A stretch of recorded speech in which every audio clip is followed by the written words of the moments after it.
Icon real హోమ్స్కి స్వాగతం. మీరు విజయవాడలో ఏదైనా ప్రాపర్టీ కొనాలన్నా అమ్మాలన్నా ఏకైక డెస్టినేషన్ ఐకాన్ రియల్ హోమ్స్.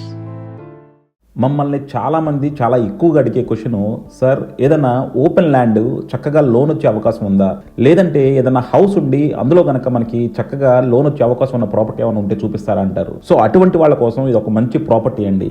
ఇది వచ్చేసి మనకి విజయవాడ తాడిగడప మెయిన్ రోడ్ దగ్గరగా సేల్కి వచ్చిన ఒక హౌస్ ప్రాపర్టీ అండి. ఇందులో వచ్చేసి మనకి అప్రాక్సిమేట్గా 267 స్క్వేర్ యార్డ్స్ అండి. అందులో మనకి 14 సంవత్సరాల క్రితం నిర్మించిన ఒక హౌస్ ఉంది. సో అటువంటి హౌస్తో మనకి ఈ ప్రాపర్టీని సేల్ చేస్తున్నారు. ఇందులో వచ్చేసి మనకి చక్కగా లోన్ వచ్చే అవకాశం ఉంది. ఇది టోటల్గా 267 స్క్వేర్ యార్డ్స్. సో 45x50 మంచి కొలతలతో వెస్ట్ ఫేసింగ్ రోడ్డుతో మనకి సేల్కి వచ్చిన ప్రాపర్టీ. సో మీరు కనుక లోను అంటే అందులో హౌస్ ఉంది కాబట్టి మనకు చక్కగా లోన్ వస్తుంది. So certain amount cash, certain amount loan పెట్టి మనం ఒక మంచి ఇన్వెస్ట్మెంట్ చేద్దాము, ఒక నిజంగా మనకి భవిష్యత్తులో మంచి రిటర్న్స్ వచ్చే ఇన్వెస్ట్మెంట్ చేద్దాం అనుకుంటే మాత్రం దీన్ని డెఫినెట్గా కన్సిడర్ చేయొచ్చు. సో మీకు మరిన్ని డీటెయిల్స్ కావాలంటే కింద డిస్క్రిప్షన్ ఉన్న కాంటాక్ట్ నెంబర్కి వాట్సాప్ కాల్ చేయండి. అలాగే కాల్ చేసినప్పుడు యాడ్ కోడ్ చెప్పడం మర్చిపోవద్దు. ఈ యాడ్ కోడ్ వచ్చేసి ADVGA645. సో ఇటువంటి ప్రాపర్టీస్ మీకు మరిన్ని కావాలంటే ఐకాన్ రియల్ హోమ్స్ని వాచ్ చేయండి. Thank you for watching icon real homes.